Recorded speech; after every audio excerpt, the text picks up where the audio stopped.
People kind of poke fun at Magic Johnson's Twitter account because he's really good at stating the obvious as if it's a revelation. But whatever. He did have a tweet yesterday, the former Laker great. He said, "I hate that the Celtics officially have more championships than us now." Well, actually, a lot more. The Boston Celtics have 18, and the Los Angeles Lakers have only 12. But what really makes it most impressive is that the Lakers have 12. I'm not going to count the 5 in Minneapolis. You know, I don't count George Mikan, okay? The Lakers have had 3 of the top 4 or 5 centers ever. Wilt, Kareem, Shaq. The Lakers have had the best point guard ever, Magic Johnson, a revelation, 6'8.5" point guard. They had past his prime or late prime LeBron James, arguably the greatest player. Not to mention the logo, Kobe Bryant, James Worthy, Anthony Davis. They've had 10, 12 all-time great players. Elgin Baylor. Warm winter weather in a sport that's always been about culture and entertainment too.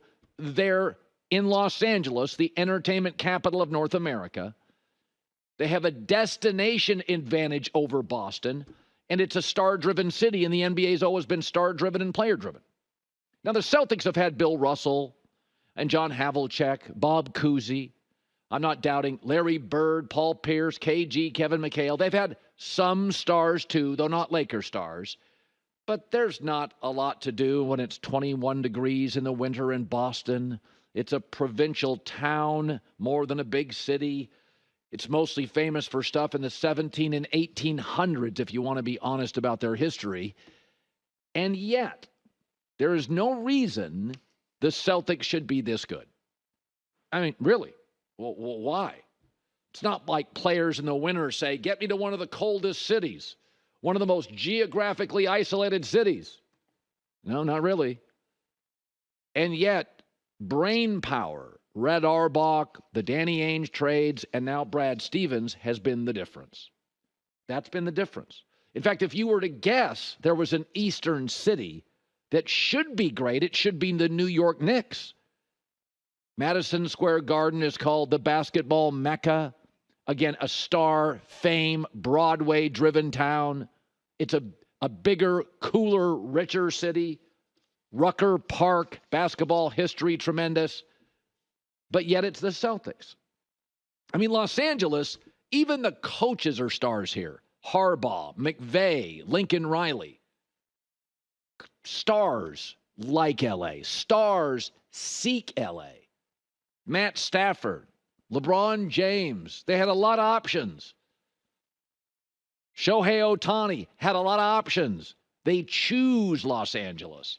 And they have usually chosen the Lakers over the Celtics if they're a free agent. But the difference between 18 championships and 12 is even greater because it looks like Boston, because of the way they're built, they still maintain most of their top picks next 5 years, has 18, and you would not be surprised if they rattled off with this group 2 or 3 more in the next 5 or 6 years.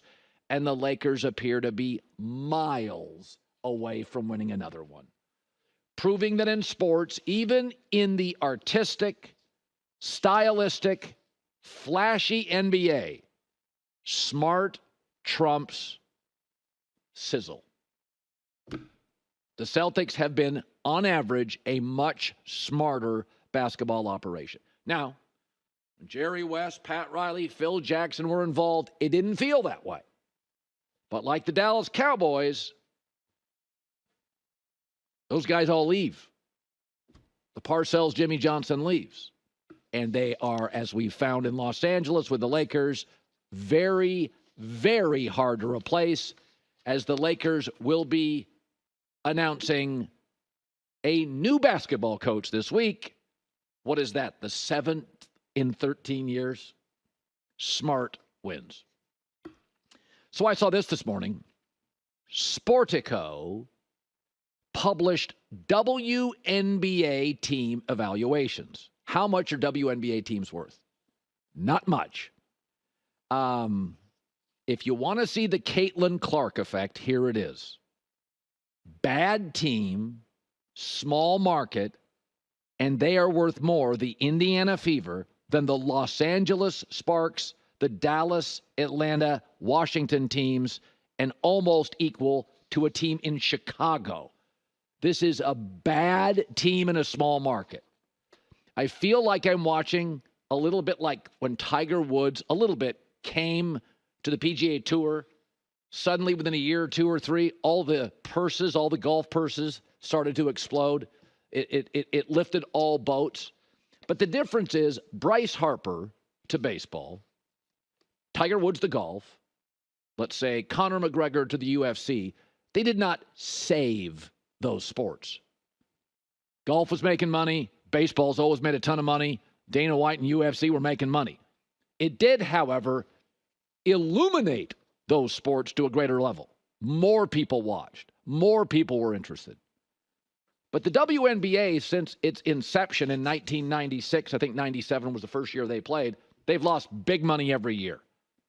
The losses aren't as sizable last year and the previous 7 or 8 years, but they were like $10 million. Losing money. In fact, so much so that in 2018, teams moved to smaller arenas.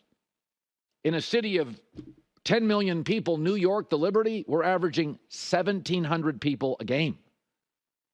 The WNBA Finals this past year got 700,000 viewers, about half of what the newly formed UFL championship game got. Caitlin Clark, to some degree, is saving the WNBA.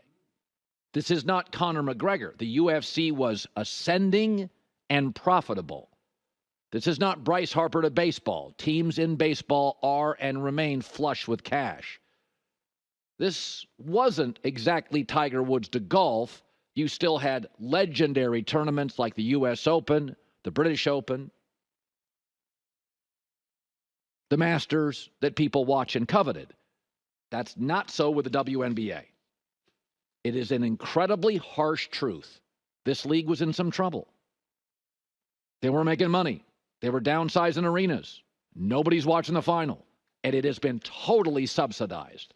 Not sort of, kind of, remotely, totally subsidized by the NBA. But that's okay.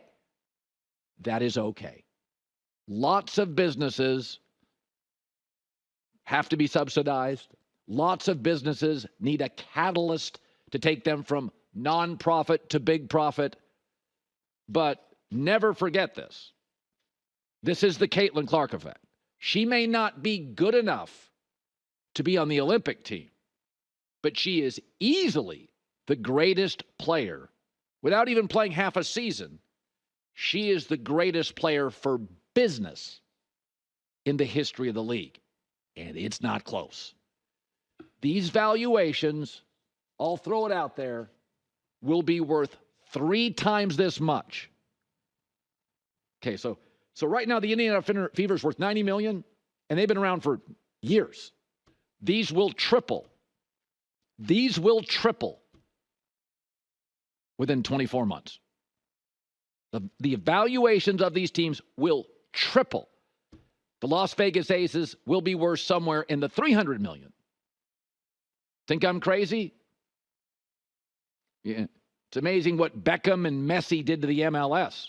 They got that big Apple TV contract. It's amazing what a star can do. It's okay that it was subsidized by the WNBA. It's okay that it wasn't a big profit center. A lot of companies need a catalyst. But let's not kid ourselves here.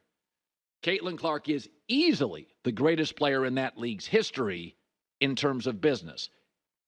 And the only reason these lights are on in this studio is not sports. It's business. Hi, everybody. It's me, Uncle Colin. Subscribe here to get the latest from the herd, including exclusive behind-the-scenes videos and more, wherever you may be, however you may be watching. Thanks again for making us part of your day.